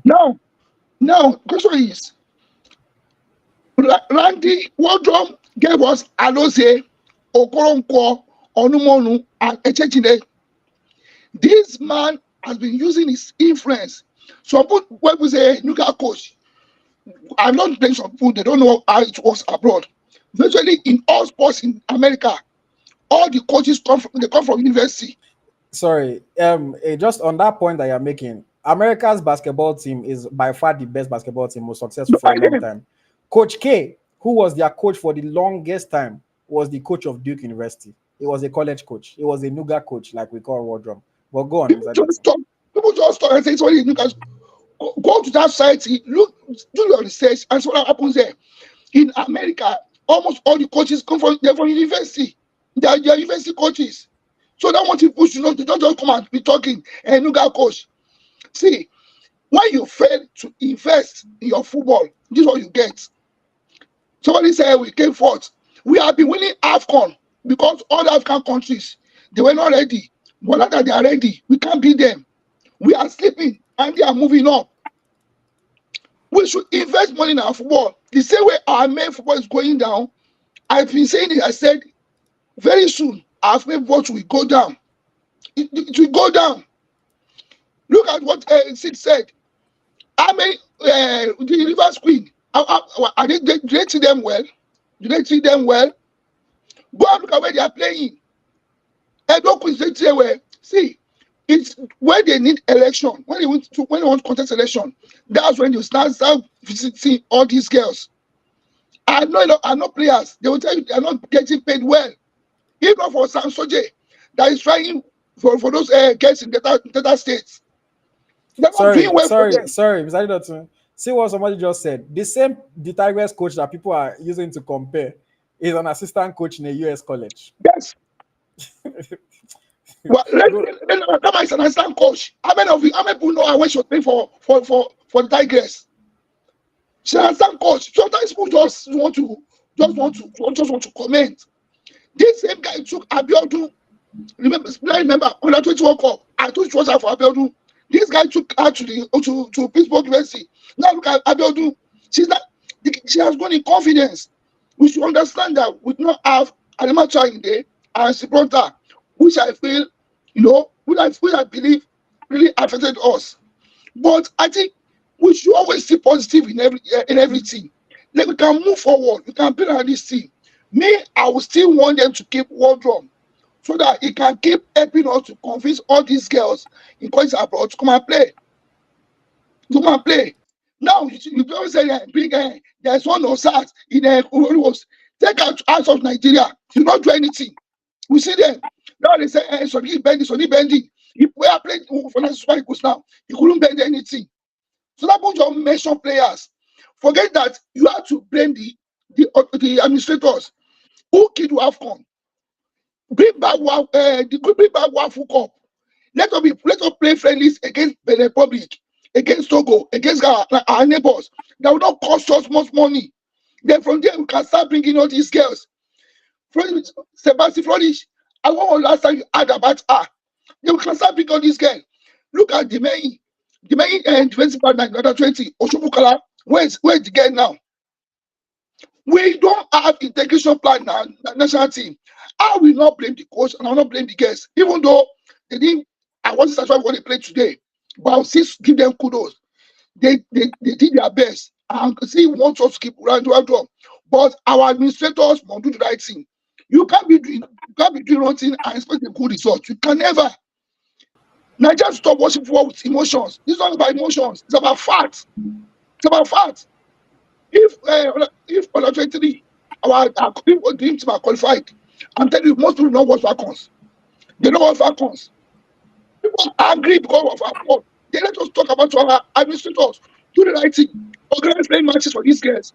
We play the game Brazil, Japan, World Cup winner. World Cup winner. These people at World Cup, they beat Spain 4-0. I don't remember. This Japanese beat Spain. People should understand it's not. See, some they say that coach is not. It's nothing. IoT for information. If we keep on doing this way, we cannot win WAFCON. Mr. Dotson, I have to cut you off just because of time. But yeah, thank you very much. Thank you very much. Thank you. Okay, lots of things that were said. Smithlai, I'll bring you on in a second. Let me just go back to the comments very quickly. Somebody said we don't need Waldrum to win WAFCON. That Nigerian coach can do the job. No doubt, we might not need Waldrum to win WAFCON. But what happens after WAFCON? That's the question. What happens after WAFCON? Because we've always been winning WAFCON with Nigerian coaches, with everybody. So there's no doubt. That's a fact. We don't need Waldrum to win WAFCON. But what happens after? When we have to go to the World Cup, what happens then? If we're able to qualify for another Olympics, what happens then? Somebody said, the same person talking about these young players abroad says, the fact that they are not playing, does it mean that they are not good? Does it mean they're not good players? No. Does it mean that they're not good enough? Yes. If they were good enough, they wouldn't be sitting on the bench. And I'm not talking about being a substitute. Being a substitute is one thing. Not playing at all is a whole different thing entirely. As per every time, every week, you're not even on the match day squad. That's what is happening to Jakaye. That's what is happening to Oyen Ezide. That's what is happening to Sebastian. So it's not about that. They are talented, they are young, but they are very raw. They are not ready to play against this high level of competition. If they are, when they are, we will clamor for them, we will bring them in. I watch these players week in, week out. I follow over 400 Nigerian players, male and female. If they are doing well for their clubs, if they are developing on the right path, we will ask the coach to bring them in for sure. Nobody complained when he brought Abiodun because we saw what Abiodun was doing. Nobody complained when he bought Echegini because we saw what Echegini was doing. Oyenezide can compete against Africans. I don't have doubt about that, honestly. But at this level, that people like Ajibade are still not shining. At this level, that people like Payne are not shining. Even Oshowala is not shining at this level for the national team. I'm not saying she will play terribly if she comes in, but there is no strong argument to say that she will do better than anybody here because there is just no evidence. It's just emotion. It's just emotion. It's just emotion. Okay, let me bring on Smithlai and let me see. Jeremiah, you've been waiting, so I'll bring you on as well. Yes, welcome. Thank you. Yes. Thoughts on the game? What do you think? All right, so I think Wardrum is one of the best thing that has happened to Nigerian female football. You know, like every other person has said, these guys making all these funny comments, they are just speaking out of emotions, right? They don't follow these ladies. They don't. I don't know if they are watching the back of their television. And then somebody made a comment saying that even the Rivers Angels that they are making noise about and the local teams in the league, how are they competing against, in CAF competitions, right? They are not doing so well. And then you are expecting magic. So for me, these ladies have done fantastically well. From seeing the teams in the group, I knew that it was a tough one for them to go through. And for me, seeing them play the way they play against Brazil, against Spain, it just shows that, beyond the capacity of the girls, they really played their heart out. They really gave their all, right? But then, like you said, we are not at their level. I think we are 30 something in the world and we are playing the top 10 nations in the world. And I don't know what people are expecting. Are they expecting magic or something? Right? So there's so many dysfunctionalities for us to even be able to, with all the issues they had playing the qualifiers up to, coming to this tournament. There were lots of challenges that were supposed to knock them out of the qualifiers, not to be even able to play this tournament. But somehow they found a way and they qualified for this tournament. So for us, like Waldron Drum said, that they just want to compete, and for me, they did even more than compete, because they even gave us hope that we could get something good from this competition. And just like one of the guests said, I think this is the time for us to get more players in, try to attract, players in the similitude of Echegini and co, and we can bluster up our defense and our attack. And like you said, we have a team already. We just need, to have multiple players in positions whereby, like now we don't have Plumter. We should have somebody who can slot in that position, not somebody who is playing center back, playing left back, right? If we can have that, I think we can do better than what we are doing currently.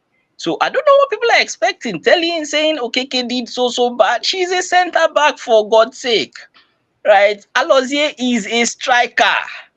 So these people are doing way above, beyond what they should be able to do normally, right? So I don't know what people are expecting.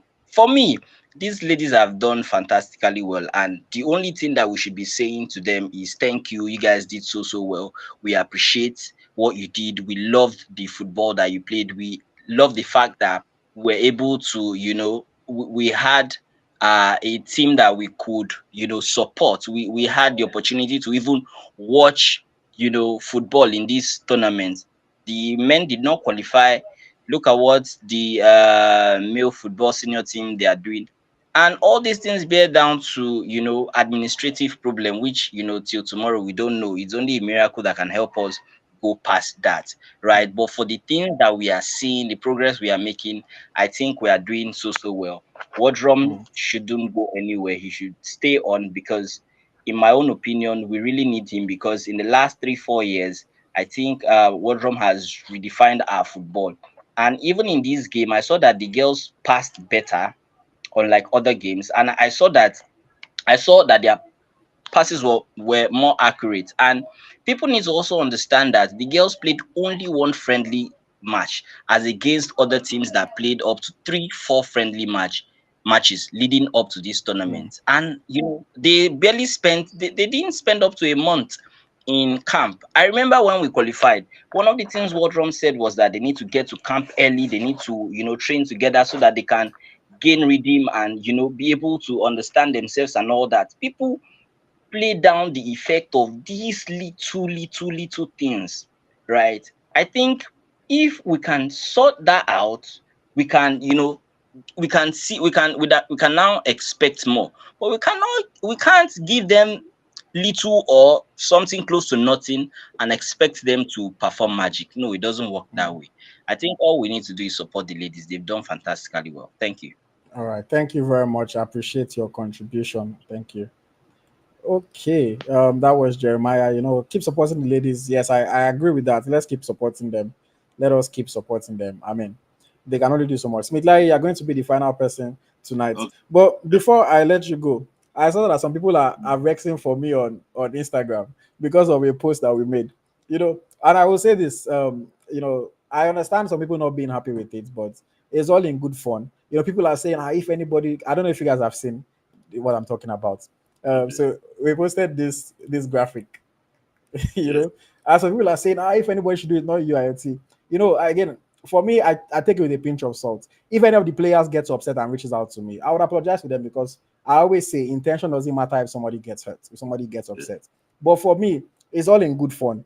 If we cannot banter ourselves, then who can? The way I look at it, when I talk, people will tell me, "Oh, I'm always defending the players." When I banter them, "Oh, you're better than this, you're this one, you're that one." Again, I always say, it's just about balance. When things go good, I'll go good.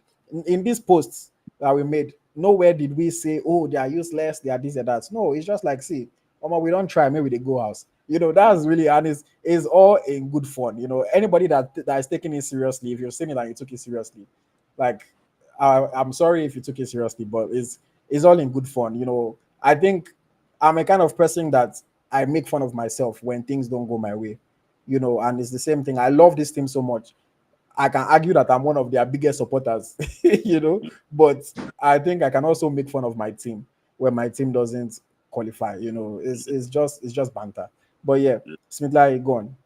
Yeah, so thank you for that. I know I only have like 2 minutes, but let me just rush what I want to say. Okay. Um, well, I think that when things didn't go well, we can blame whoever we want to blame. But one thing that we cannot take away is that they tried their best, but it didn't just work out in this tournament. One in today's game, during our preview, I said that I will not play with 4-3-3. I said I'm going to go with a three Yeah, five you two. said that. That because I've looked at Japan very well too. You can't play them with 4-4-2. It's only Spain. I played them with 4-3-3, and they were able to. Well, Spain would be Spain, and Brazil actually would match them. And for better part of the game against Brazil, I think Brazil was better until the final moments of that game. So, in my own opinion, I think Randy Wardrum got that one wrong. And secondly, is this, and he didn't scout them enough. And secondly, when the actual tactics in that game was a very controlled performance by the Japanese team. They gave us the ball sometimes. They want us to come and break them down. So, and the issue is this: they gave us the ball, we cannot even play the ball. Misplaced passes, long balls, aimless balls. Everything was just going. So, the summary of it all is that this team is not built to dominate. This team is built to what? To sit back and be conservative. That is the reason why I have issues with us even going to AFCON. Because in AFCON, you expect this team to dominate what? Opposition. So if they give you the ball and you cannot use the ball very well, it might be very though the quality of opposition we have AFCON, we can compare it with the world stage. But in my own opinion, I just think that some of these players are not doing well. So if Randy Wardrum could continue, he should look at areas to actually fortify this team.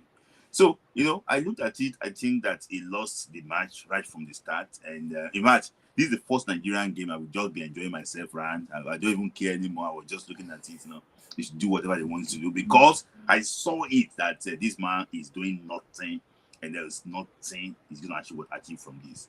You try your best in some situations, which I think that it was so obvious in the first 10 minutes that, come on, it's not too late to change tactics. And you can see the result today. Brazil lost 2-0. A single goal would have been enough for Nigeria. That is it. So because I've seen that since this team cannot attack, better be conservative and see maybe you can get opportunities towards the end of the game.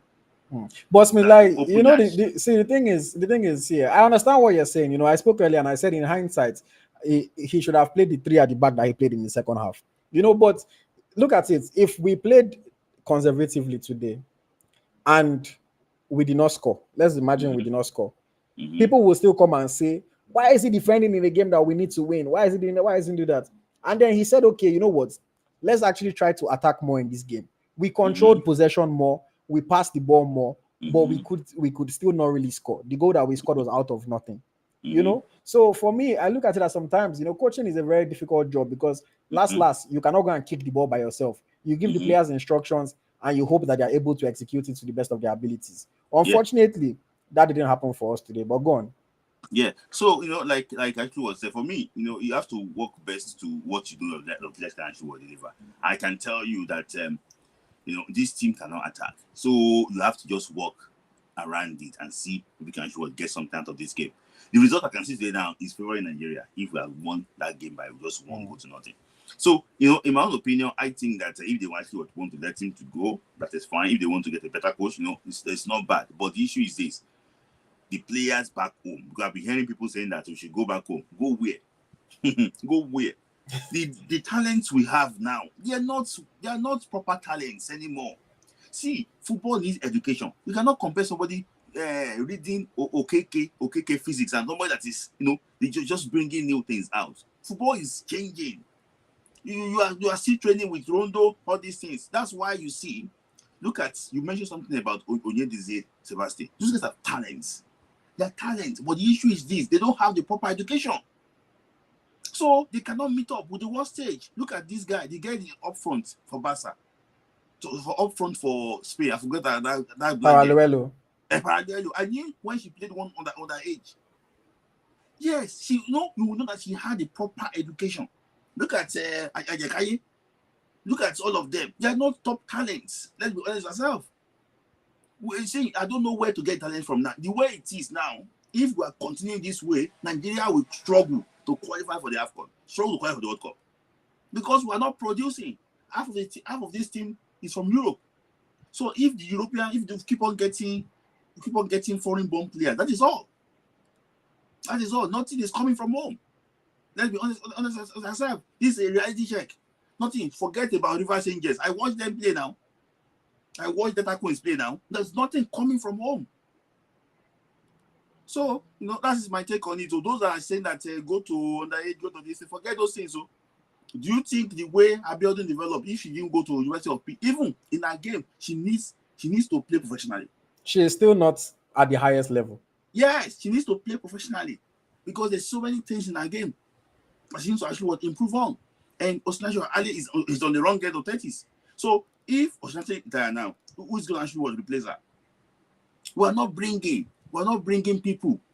The African Games went to under 20, it was a show of shame. It's 0 upon 0, nobody to pick out.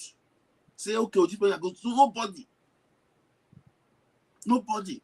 So we should have this reality check that we are not producing anything again. The saving grace now is the one we are getting from abroad. That's my take. All right, thank you very much, Smithlai. So before we go, Smithlai, let me just ask you. Overall, how would you classify this tournament? Do you think it was a failure? Do you think it was average? Do you think we passed? Like, how would you classify this whole tournament? I think we failed because there's nothing to describe the two of them. I think we failed, but it's like when you go to jam, you say, "Oh, they only get the cutoff." For me, if we have maybe probably beat Brazil, or maybe get 1 or 2 points, I would have stayed apart. But I'm like you cannot go to a tournament. You consider how many goals? 5 goals. 5. Only 1, -4. And you said that you passed. In my own opinion, I think it's actually was below average. For me, I think the World Cup performance was a better performance than this performance. Of course, I think slightly we don't go down small. But okay, the only thing I would say, World Cup was definitely better. But in the World Cup, we also faced weaker opposition. So it's not easy. But yeah, thank you, Smithlai. I'll let you go now. I'm about to wrap up as well. All right. Thank you. So yeah, guys, thank you very much to everyone that has watched. Thank you for joining. Again, let's keep supporting the girls. I'm somebody that I cheer the girls on every single time. I love the players. I love this team. I just think that we're at a point where we are trying to crack and break that barrier of becoming one of the best sides in the world. But we are not there yet. We are not there yet. We can compete against the best teams in the world, but we are not one of the best teams yet. We cannot play player for player and say we are better than these people. That's why when we compete with them, we have to be conservative, try to take our moments. If we try to come out and play the ball more, we are not there yet. We are not technical enough yet. We are improving. Hopefully, we keep on finding special talents around Nigeria, around Europe, in the Americas. Hopefully, and we can keep on building upon this. But the truth is, we are not there yet. We are not there yet. And I also say to Nigerian fans, if you were saying before the tournament started that we cannot do anything, that we're going to lose every game, then why are you so upset if you never believed? I believed. Smitai believed. A lot of people believed. But there were a lot of people that also did not believe. A lot of people said they can absolutely not do anything. If you already know that I cannot do something, why are you so upset when I don't do it? I don't fully understand that. But again, kudos to Chiamaka Nadozie, kudos to Tosin Dimeng, kudos to Abiodun, kudos to Chebe, kudos to who else would I give kudos to? Ajibade, kudos to in fact everybody, Alozie, Okeke, Ehezu, Oshwala, Echegini, Okoronkwo. Kudos to everybody. Kudos to everybody. Somebody is saying, how can we play against the best? See, as of now, we need a few better players. We need better coaching. And that's not to knock Wardrum. Wardrum needs help. Wardrum needs help. If there's if we can go and sign one of these top coaches in the world, fine. But if we're not signing anybody that is clearly better than Wardrum, then keep him. The man needs help. He needs scouting. He needs opposition analysis. He needs people on his team. He's essentially running almost a one-man operation.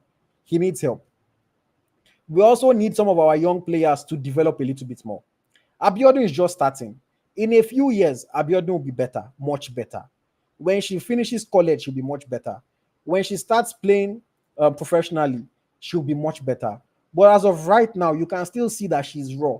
She can tackle, she can intercept the ball, but then when she's in possession, her ability is not there yet. But she's 20 years old, so I cannot blame her. Tosin Dimeng is still a young defender, and she's already a good player. By the time she plays a little bit more, she will get better, and we'll see it. We have one of the top goalkeepers in the world in Chiamaka Nadozie.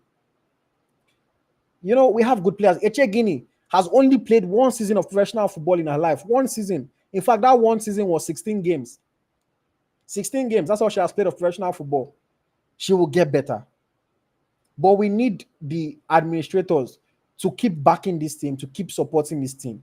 If they dismantle the team now in terms of moving the coach, bringing a new person, all sorts of things, the new person will now start bringing players that he likes, and start neglecting certain players. It will only drag us back. We have a project. We're not happy with the result of the project yet, but it is not time to lose faith. We have done things that we're not able to do before. We didn't qualify for the Olympics in 16 years. We qualified. Knockout round of the World Cup has always been a struggle for us. When we qualified in the past, it was we were qualifying because one of the best losers, or we're qualifying because they always say how we've gotten to a World Cup quarter final before. But that quarter final was because there was no round of 16 in that year. It wasn't like, we beat somebody round of 16. No, there was no round of 16. We were third in our group and we still qualified. So we're doing better on the world stage. Yes, I know he didn't win the last WAFCON, but there were circumstances around it, and he didn't know his team then. Even I said it then that Wardrum does not know his team. But now he knows his team. Now he knows his players. Let's keep building. Let's go to the next WAFCON next year. See what he can do at the WAFCON. If the team is still bad at the WAFCON, fine. I understand. If the team is bad at the WAFCON, I understand. Even I will come and say, no. He needs to be doing better. But as of now, guys, we are not yet at the level of Japan. We're not yet at the level of Spain. We're not yet at the level of Brazil. People said the team should attack more against Japan. They tried to attack more. They considered 3 goals. But yes, all in all, keep supporting the Super Falcons. Try, guys, please, my challenge to everybody, try to watch the Super Falcons players more often so that you have more knowledge about these players. Watch them for their clubs. Football doesn't only revolve around national team. Watch them for their clubs. These players play week in, week out. A lot of people don't watch. Then they come and start saying, "Oh, how did this player make the team? How did that player make the team? Oh, this one is a terrible player. She has not done this, she has not done that." No, watch them week in, week out. Watch them play for their clubs. Support them week in, week out, and you would know more about these players. You would know more. Thank you very much, everyone. Please, if you're on YouTube, like the video before you leave, guys. We don't have enough likes. Like the video before you leave. And I appreciate every single one of you for joining, for tuning in. Engage with me in the comments. Leave comments. I'll reply as many as I can reply. Again, I enjoy debating football. So if you ever want to debate me, feel free, man. Feel free. I'm always happy to debate. But I always say, like, I like debates based on facts, based on analysis, not just based on, oh, I like this person, I don't like this person. That gets you nowhere. Until next time, my name is Ayoti. Actually, before I do that, Under 20 Women's World Cup is coming up in August. Under 20 Women's World Cup is coming up in August. So, guys, watch the Under 20 Women's World Cup. You can start watching the players now, the ones that already play in our league. Watch the Under 20 Women's World Cup. We would all watch it. I'll bring you content as well. I'll talk about the Under 20 Women's World Cup. Let's see the talents that are good enough to make the transition. Let's hope that there will be some. The ones that are good enough to make the transition. We will see them. Under 20 Women's World Cup is coming up next month in August. So be ready for that as well. And we will see how we can integrate some players that are good into the national team. The ones that are not good enough yet, the NFF, the local leagues, see how they can keep on developing them. The ones that go abroad, see how they can keep on developing. And hopefully, our Super Falcons will be able to soar above competition in the world, hopefully in the near future. But yes, until next time, my name is Ayoti. This is EaglesTracker, the home of Nigeria.